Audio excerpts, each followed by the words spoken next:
Hello, everyone. Great to have you here. We have a fantastic UFC event headed our way this weekend in Abu Dhabi, UFC 294, where we have Islam Makhachev taking on Alex-Volkanovski in a short notice replacement rematch. This card has been shaken up over the past week and a half or so.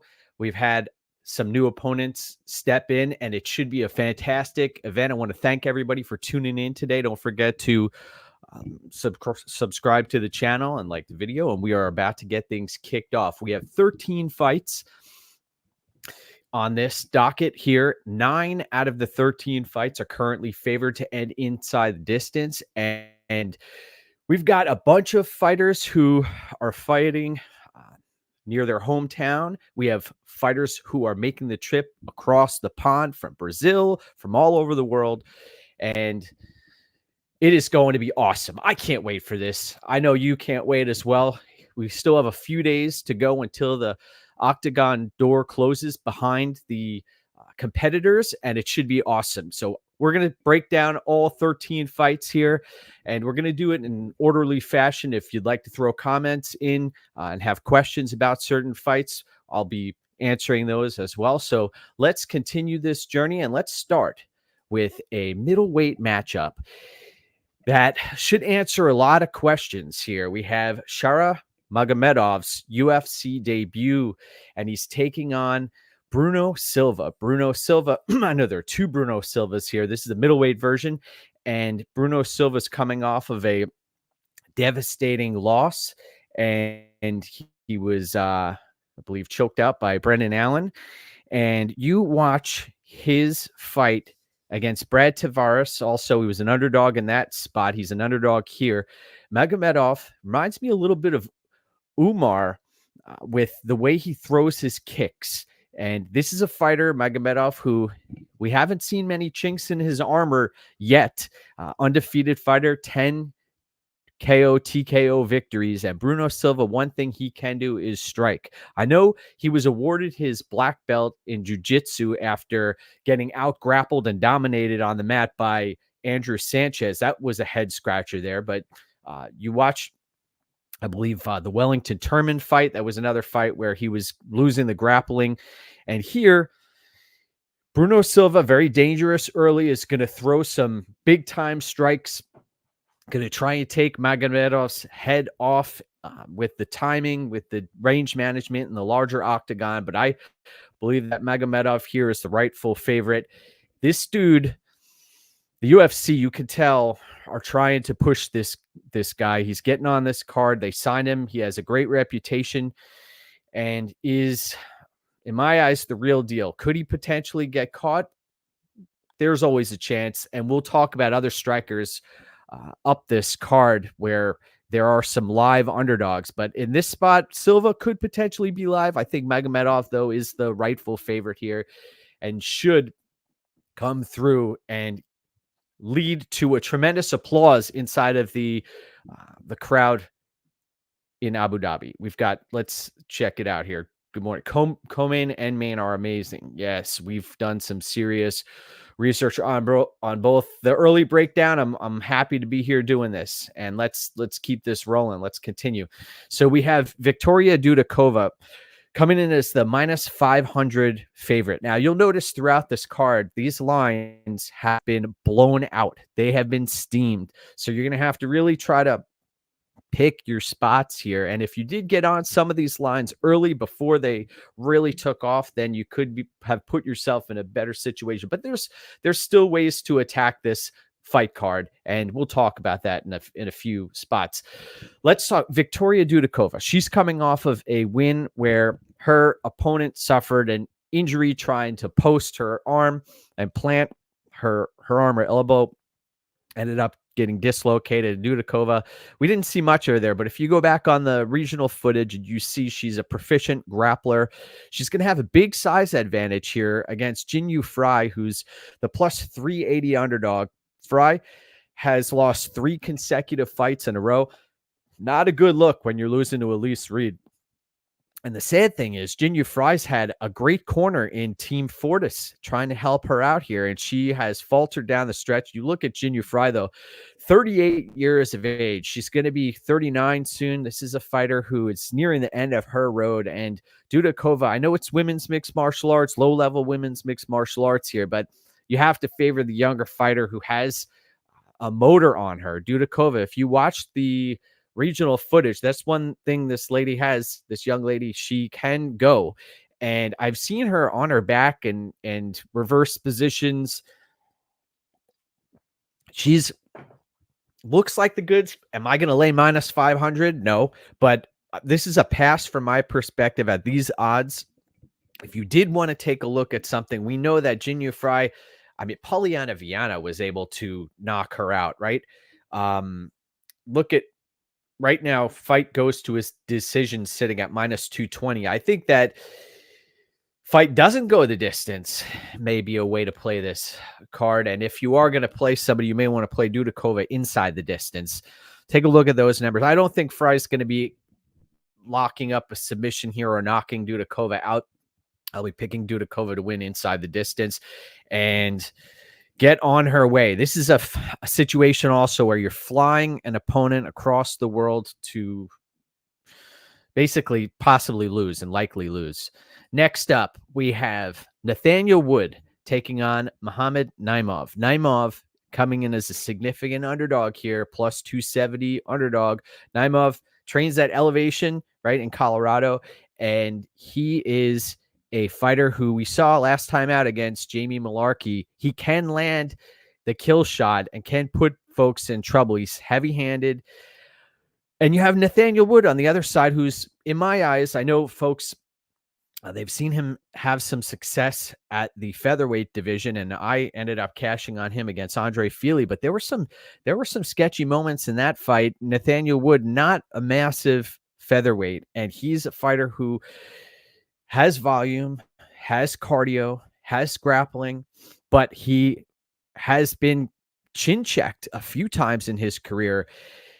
And you got to wonder, man, that Lerone Murphy fight, Lerone Murphy wants that fight against Nathaniel Wood. I wanted to see that fight take place here, but Nathaniel Wood, originally I saw his line got down to minus 298 or so, but I've been hesitant to pull the trigger on Nathaniel Wood as a significant favorite here, someone who is likely going to win this fight, yes, but we've seen John Dodson and others really put it on Nathaniel Wood at times and have him have cause for concerns. Even in his UFC debut, go back and watch. Nathaniel Wood's got heart for days, cardio for days, but he can get dropped and caught. Magomedov-Naimov has in his toolbox, he has a heavy-handed approach, but he is going to have difficulty timing Nathaniel Wood. Nathaniel Wood has great footwork in the larger octagon. You watch even back the Casey Kenny fight, Nathaniel Wood moving his head, finding the range. Casey Kenny didn't have the knockout power that Naimov does. So I'm going to be staying away from this fight, but the pick's going to be Nathaniel Wood, and I think he's going to win a dominant decision victory here.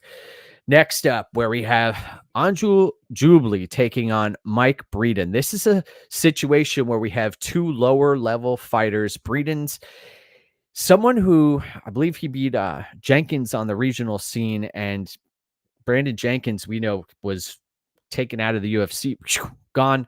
Breeden, lots of knockouts, took a knockout loss to Alexander Hernandez. We've seen him blown out of the water time and time again. Now, is Jubli going to be able to do that? Not necessarily. You look up and down Jubli's record and you watch the tape footage. Not the most powerful striker or grappler. Breeden is going to come out and go for it in this spot. So you look at the odds here and you look at the fight doesn't go the distance at minus 130. I think that has... I think that there's some value to be had there at this fight, not hitting the scorecards. And Breeden, what does he have to do? I know he's 34 years of age, and he's going to come out here guns blazing. If there are underdogs that have the potential to hit here, I think Breeden could potentially be one of those underdogs here. Jubli, not the biggest name. You look at his record, 7-0, unblemished record, but he hasn't necessarily been tested against high-level competitors out there. So I'm going to be leaning towards an underdog pick here, and I'll be actually picking Mike Breeden. I think that he's going to test Jubli here, both on the feet, and his get-up game needs to be on point here. Give me Mike Breeden to walk away victorious here and upset the apple cart. Now, let's talk a fighter in Cedric Dumas, who is he's still a work in progress here. Cedric Dumas taking on Azaitar. Azaitar coming as the plus 170 underdog. Now, 37 years of age, someone who is starting to slow down. He's had a tremendous layoff, a long layoff here. And Dumas is coming off of a fight against Cody Brundage. Cody Brundage, I think that he's getting his walking papers even after that victory where he took the DQ, right? Cedric Dumas, much longer fighter. I believe Abu is only 5'9" here, has heavy hands. Azaitar has heavy hands. Dumas also can strike, can grapple, has a sneaky submission game. But one thing about Dumas, he has trouble with energy management inside of the octagon. And he gets put in positions that you don't necessarily often see. He's in a great dominant position, and then 5 seconds later, he's on his back, and the opponent has a tremendous advantage on him. Azaitar is going to be coming out here looking to take Dumas's head off. And can he do that? How is he going to close the distance here? I think that Dumas is live for landing a counter strike that could cause some problems for Azaitar. And I do not trust Azaitar's gas tank here. The longer this fight goes, especially, you also have to watch out for the heat in this arena. In the past, we've seen fighters gas out and they're sweating profusely very early in the fights here. So keep an eye out for that. I personally have played fight doesn't go the distance at minus 200. And I think that's a solid spot here. Do I trust the fight IQ of Cedric Dumas? No. Does he have a number of intangibles here that could potentially win him the fight? Yes. He's the much younger fighter, very spry, has a killer instinct. And Azaitar, I did not like the look against Barriot, the way he faltered late and just completely ran out of gas. That was somebody who was already had some cardio issues headed into that fight. He throws everything just like his brother, Ottoman. They throw hammers, and when it comes to taking it, they have difficulty. So the pick is going to be Cedric Dumas, but I think that the fight doesn't go the distance is a better play. Oh, Jeremiah, thank you for subscribing to the channel. And by the way, if folks wouldn't mind taking a minute out of their day to subscribe here, we've I put out a tremendous amount of content over the years. I've been tracked, third-party tracked since 2016, and if you look at the betting record, we've been doing well, winning 6 consecutive years, and also been putting out content, tremendous amounts of content over at the MMA Oddsbreaker YouTube channel. And now I've been doing it over here at my own personal YouTube channel. So thank you for subscribing. I appreciate that.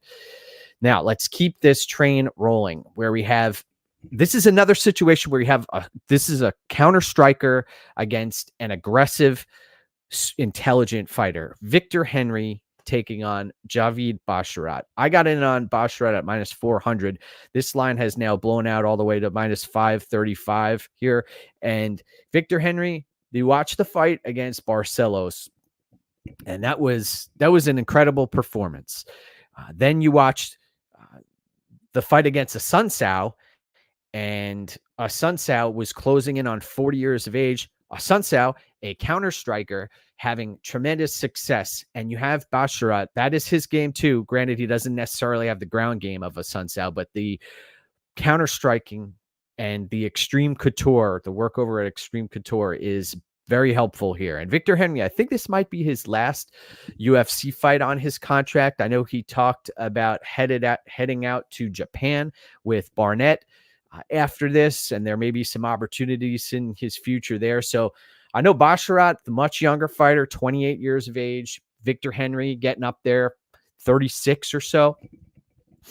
Victor Henry has said that he's going to come out here and try to close distance and be the pressure fighter against Basharat. We saw against Medonch that is a way to hurt and to cause problems for Basharat. But I believe that the larger octagon and the striking is going to be on display here for Basharat. The counter striking, I think that is going to be the difference maker in this spot. And I'm going to be picking Javid Basharat to win this fight and to likely win this fight via decision. I think if you watch the likely outcomes here, Basharat, even on the Contender Series, I got burned on the under 2.5 in that spot. And Basharat, he has a tendency to play with his food. So I'm going to be picking Javid Basharat to win and to win via decision. Let's continue this journey, my brothers, where we have another matchup that you have a situation where Trevor Peek is a savage. He is raw. He makes a ton of mistakes. But another thing that he does is he throws fighters off of their game. And if you're a high-level fighter, someone who is going to be licking their chops watching Trevor Peek come at you, because Trevor Peek lacks submission defense. He powers out of everything. One thing, he does not accept positions. You watch the Mariscal fight. Mariscal had him beat all day long from a technique perspective, but he took that fight, Mariscal, on very, very short notice, and he was still able to come out the other side victorious. And Muhammad Yahya here, no relation to Hani Yahya. Just got to throw that out there. Muhammad Yahya is, I believe, a United Emirates fighter who has been waiting his whole life for this opportunity.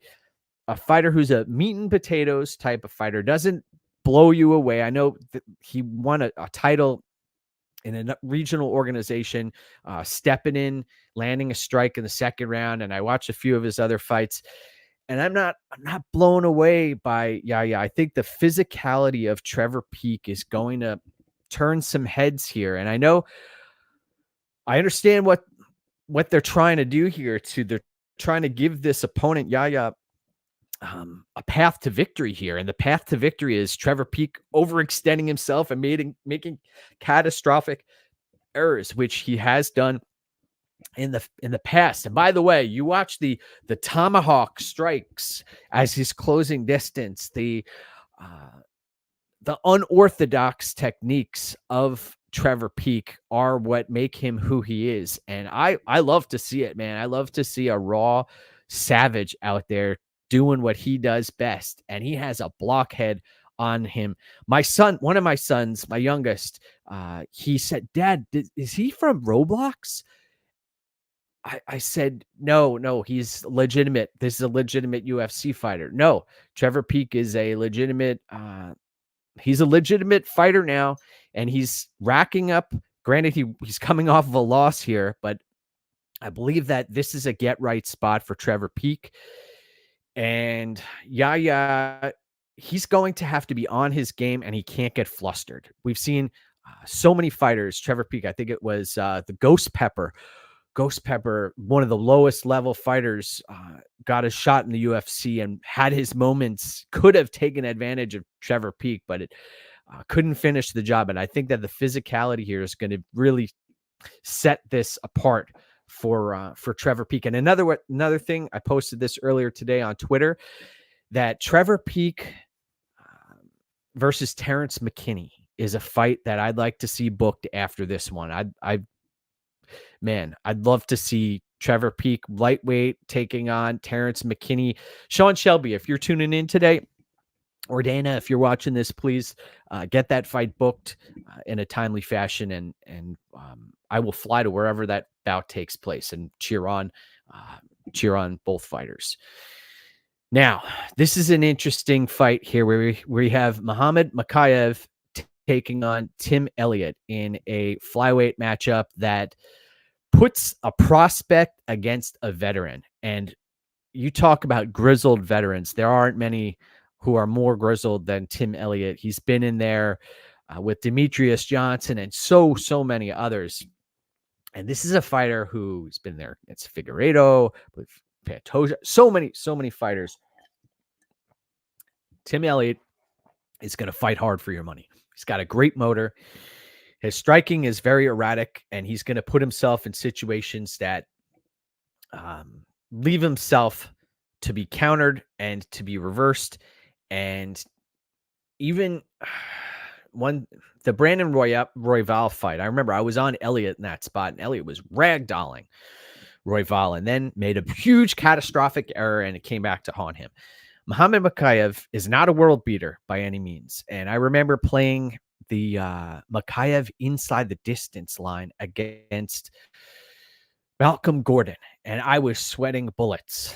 I believe he got an armbar in the last few seconds of that fight. And you watch, Mokaev was caught in some really bad spots, really bad positions against Malcolm Gordon, of all folks. And you watch the Cody Durden fight. He came out guns blazing there. I think that he has to be aggressive, Mokaev, to be successful. The Charles Johnson fight looked solid there. And you're flying Tim Elliott across the globe here.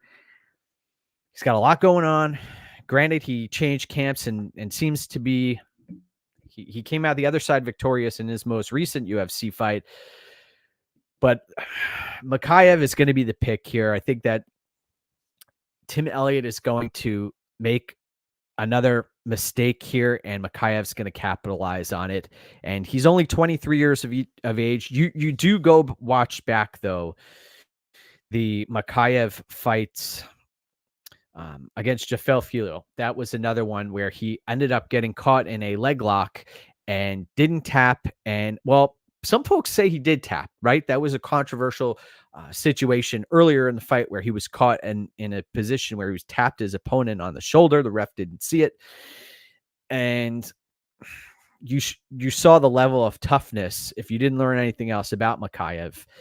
And he is willing to hang in fights until the end, and he can turn things around. So I think that Mokaev is going to come out of this, out of the other side of this fight victorious. I do think that this is a potential for a decision victory because Tim Elliott, you watch a bunch of his fights. I know he was caught on the feet a few fights ago against the fighter who was deaf, who has hearing impairment and is no longer with the UFC. And Mokaev's striking is nowhere near great. I'll say that his striking is rudimentary at best, Magomedov-Mokaev. So this is the battle of two fighters who lack the ability to strike. This will primarily take place likely in the grappling realm, and I think that Mokaev is going to be positionally sound, and that's what's going to be the difference maker here. But look out for Tim Elliott and his scrambling nature. Now, here's about where you have Said Nurmagomedov taking on Muin Gafurov. Gafurov, who came up short last time out on short notice, super short notice against Castaneda. And you saw Gafurov have difficulty closing the distance. But when he did, he was able to land some hellacious hooks. And Said Nurmagomedov has been a fighter I've traditionally backed. He's a striker by trade. Don't let his last name fool you, but he does have a nasty, nasty guillotine. I've seen it against Cody. Oh man, why am I drawing a blank here? I ended up winning a bet. A fighter with very short arms at an Extreme Couture fighter. If somebody could put it in the chat. Extreme Couture fighter who let me go back and get this. I just want to make sure I got this. Chat. We're going to continue here. Let's see. Said Nurmagomedov. 1 second.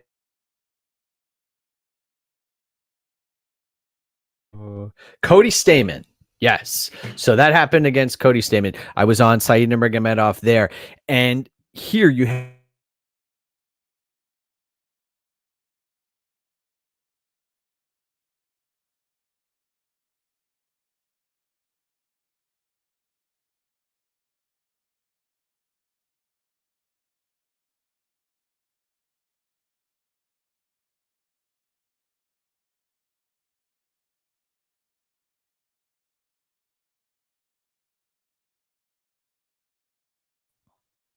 here we go. Thank you for hanging in there as we come back from the break in the action. So Jonathan Martinez. Yes, I'm back. Here we go. I'm back.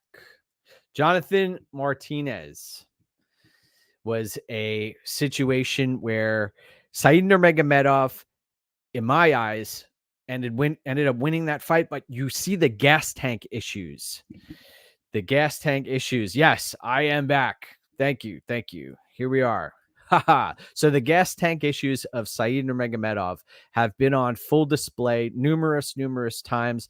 The Douglas Silva de Andrade fight, that was something that caused me some big time concerns. There have been others. I wrote some of them down. Let's see. The Jonathan Martinez situation, that was something that caused concerns here. So Said's going to have a size advantage. He's going to have the reach advantage. He's going to use his kicks, going to use his spinning attacks. And Gafurov is an animal. Gafurov is someone who's been in there against John Lineker and others. I like Gafurov here as an underdog. I think that the motor is, you're talking about someone who has now a full camp, someone who is put himself in decent shape, and that the crowd, the larger octagon, yes, those are both going to favor Nurmagomedov. He's got great distance management, should get out to an early lead actually here, Nurmagomedov. But I think that the gas tank is going to come back to haunt him as it has many times in the past. And I'm going to pick Muin Gafurov for the upset here. It should be a fascinating matchup. I'll say that. I think that Gafurov is, we know that he's trained out of Serra-Longo many years ago, and that he is a wild man in there and has a good gas tank. Full camp here. He's going to be my pick. Ikram Aliskerov versus Warlley Alves. Warlley Alves. Why is Warlley Alves up at 185 pounds? Somebody tell me that. He didn't need to go up this high in weight class. Warlley Alves, I know his claim to fame is landing a guillotine on Colby Covington.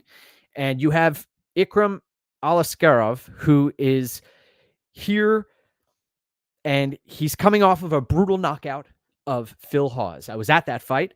I was sitting near the friends and family of Phil Hawes, and you saw Phil Hawes came out to the Rock's theme song, got the crowd, the Newark, New Jersey crowd on their feet.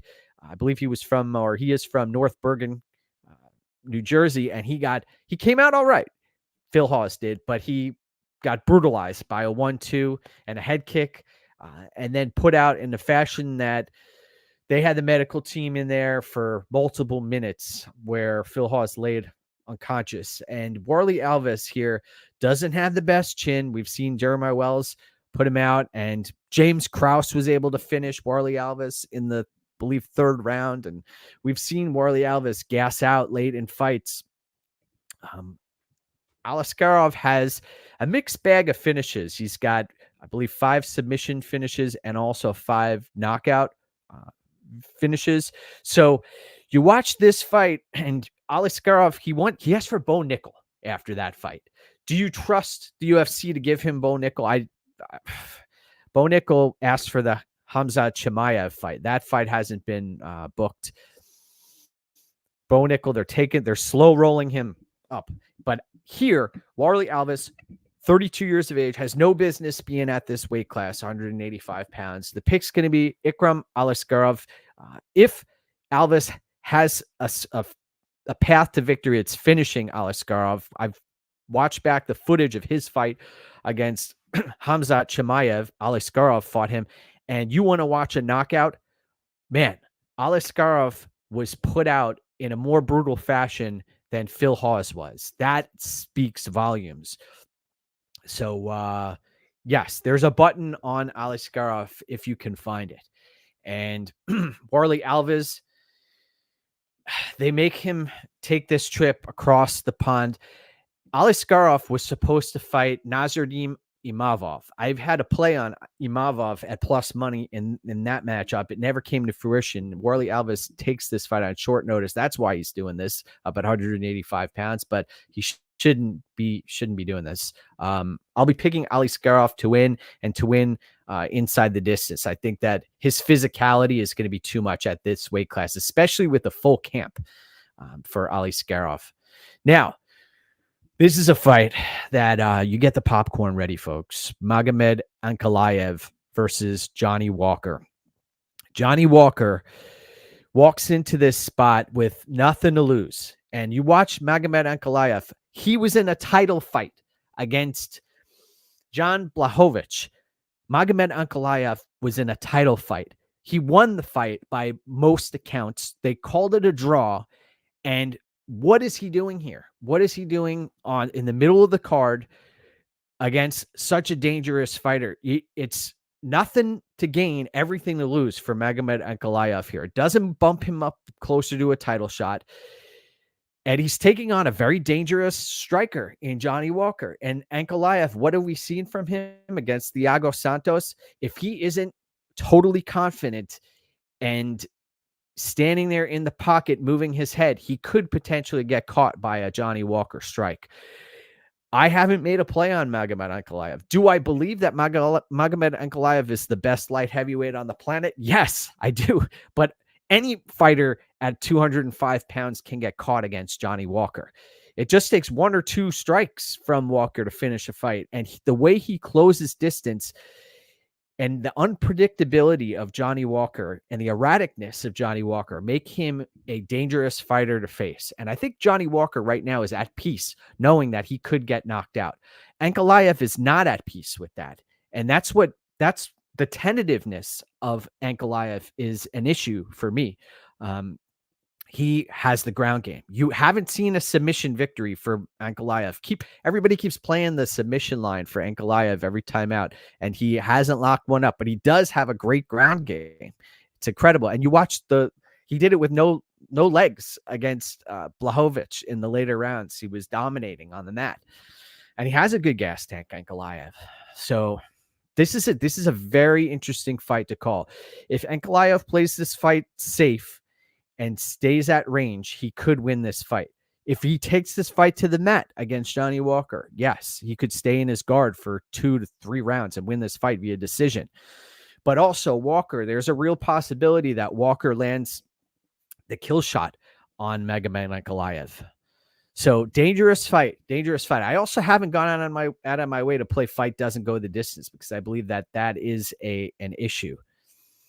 That is an issue. So the pick here is going to be Magomed-Ankalaev, and I think that he's going to win this fight via decision.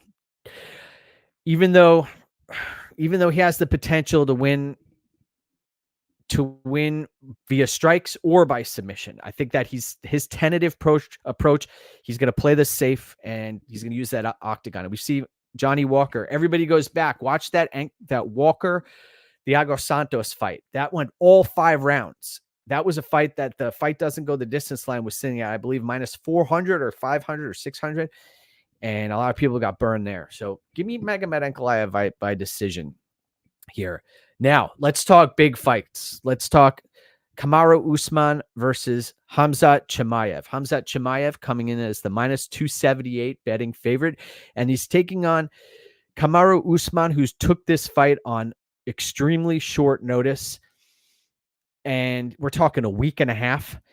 Usman always keeps himself in shape. 170 pounder. A lot of folks out there consider Kamaru Usman to be the greatest fighter of all time. That wasn't too long ago. And then he got head kicked, brutally knocked out.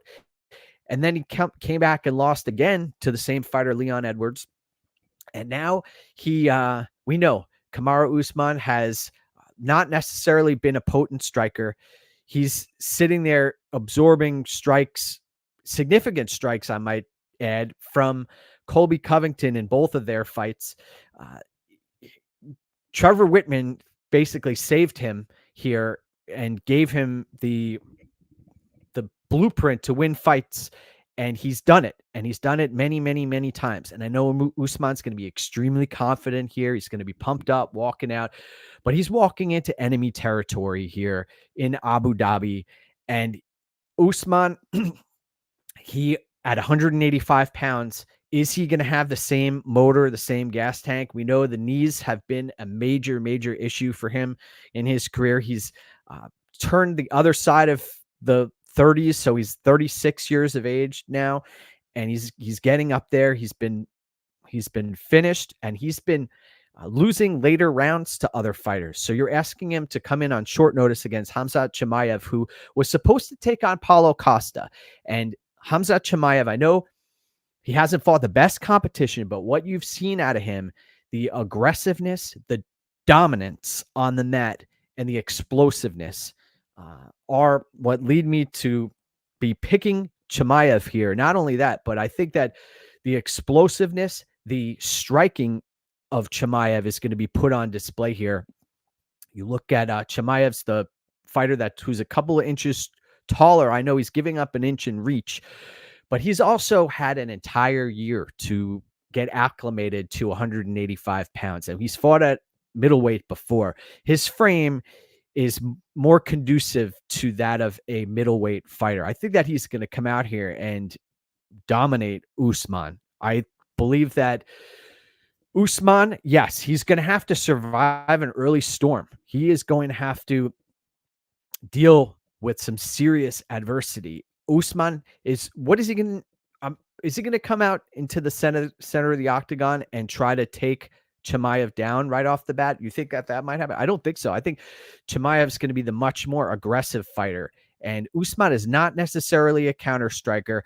He's had some success against RDA, against Tyrone Woodley, against Gilbert Burns, and you go watch back. I know they have a mutual opponent here. Hamzat-Chimaev took on Gilbert Burns when he was 27 years of age, and that fight was nearly finished at the end of the first round. Chimaev was all over Burns, and he ended up he had difficulty controlling his gas tank. The energy expenditure was a major factor in that fight, energy regulation issues, and that's something that Chimaev, I've always been concerned with, himself burning himself out. You watch the Kevin Holland fight, went straight to the grappling, took it to Kevin Holland and got him out of there real quick. Now, Usman, tremendous wrestler, up at 185 pounds. How is he going to look? That's the question here, especially on short notice. Burns fared well. Yes, Marty has the path to extend this fight. If Marty's able to extend this fight, then the path is there. But I think that a lot of people are in for a rude awakening when they watch Hamzat-Chimaev get the better of Usman here in a number of facets. And also the feet. On the feet, Chimaev has a much better chin in this spot. He took some bombs from Gilbert Burns, and I've seen Usman put on wobbly legs many, many times in his career. I don't trust Usman at this older age, and I know folks are saying that there's value on Usman here. I think that Chimaev is the pick, and I'll be looking forward to seeing how these fighters look on weigh-in day. You know who Chimaev's worst enemy is? Himself. If he loses this fight, he gasses himself out and puts himself in a situation where he goes for something that doesn't end up coming to fruition. But the striking defense, the submission arsenal. When was the last time you saw Kamaru Usman submit anybody? He's a great wrestler, but he does not submit people. Look at this. UFC 294 happens on the 294th day of the year. That is fascinating. So the pick is going to be Hamza-Chimaev, and I saw Fight Doesn't Go the Distance here, has already dropped from -190 to -180. So the folks who are expecting this fight to possibly hit the scorecards. I think that there is a shot here and a significant shot that this fight ends inside the distance and that Chimaev gets Usman out of there early.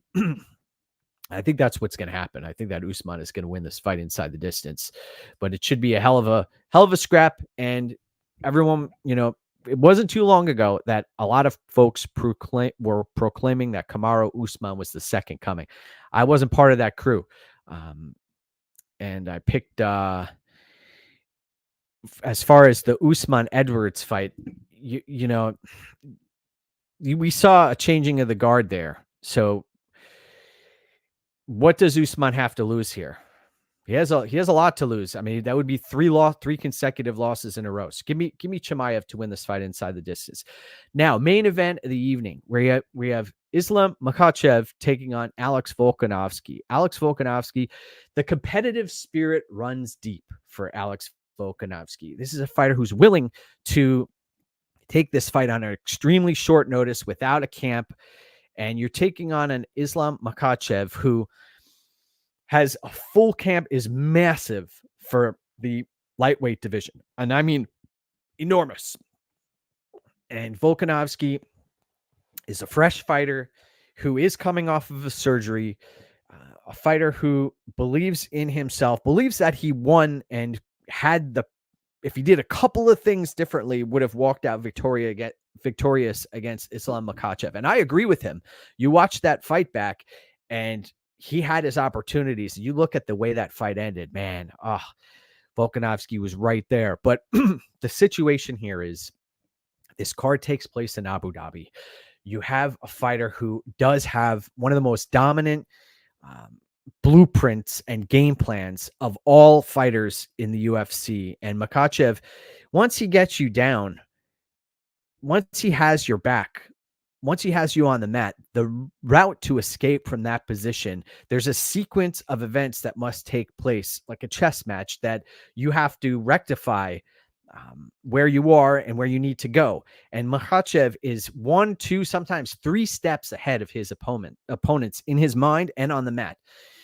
So Volkanovski, this is a really hard fight for him. And I believe that he had a better shot in the first iteration of this matchup.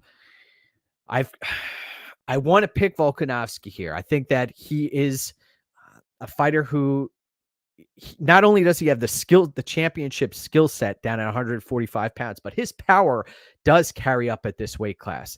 And we know Makhachev, one thing he lacks is striking defense. That is for sure. On the feet, I know that there were times where the length was an issue for Volkanovski, and you look at the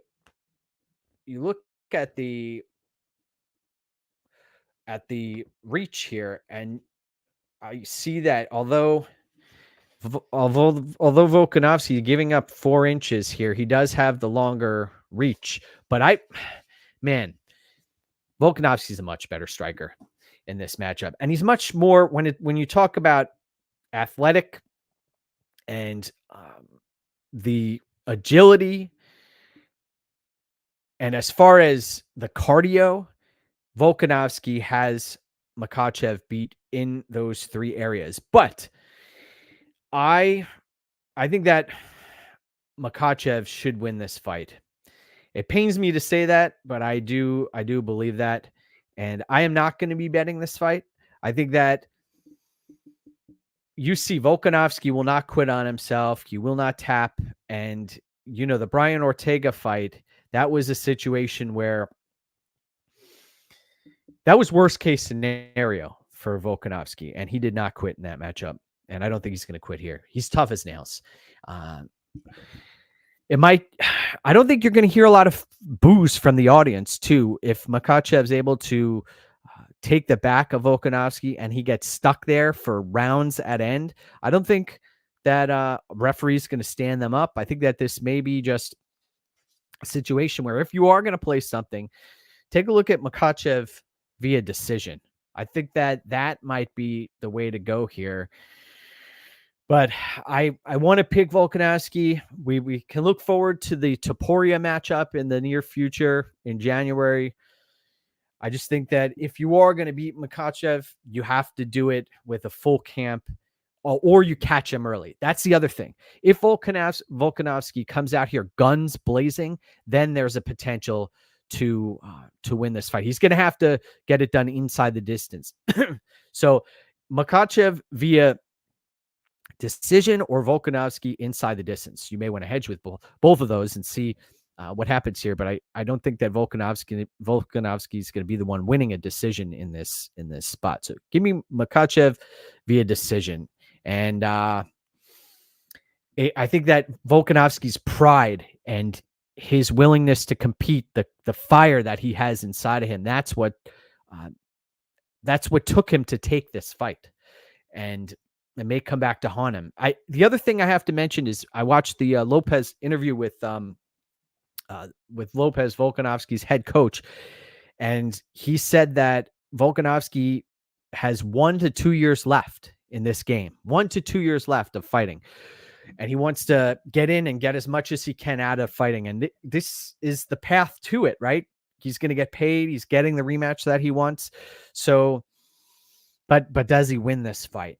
That's what it comes down to. And I personally don't think he does, but I'm going to be pulling for him. I'll be rooting for Alex Volkanovski. Who wouldn't like to see that happen?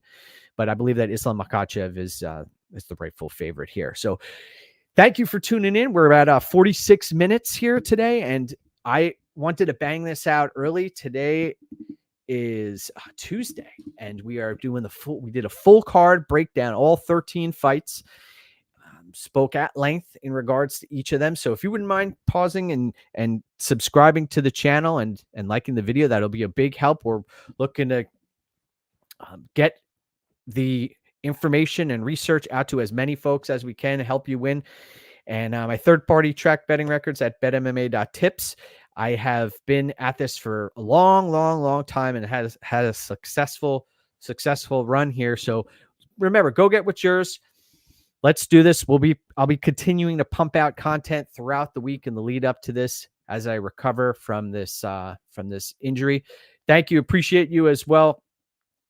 Thank you, Grateful Dude. I appreciate you. So thank you for tuning in, folks. And let's keep this train rolling. Okay. So let's do this. Have a great rest of your day. Take care, everybody. Let's do it.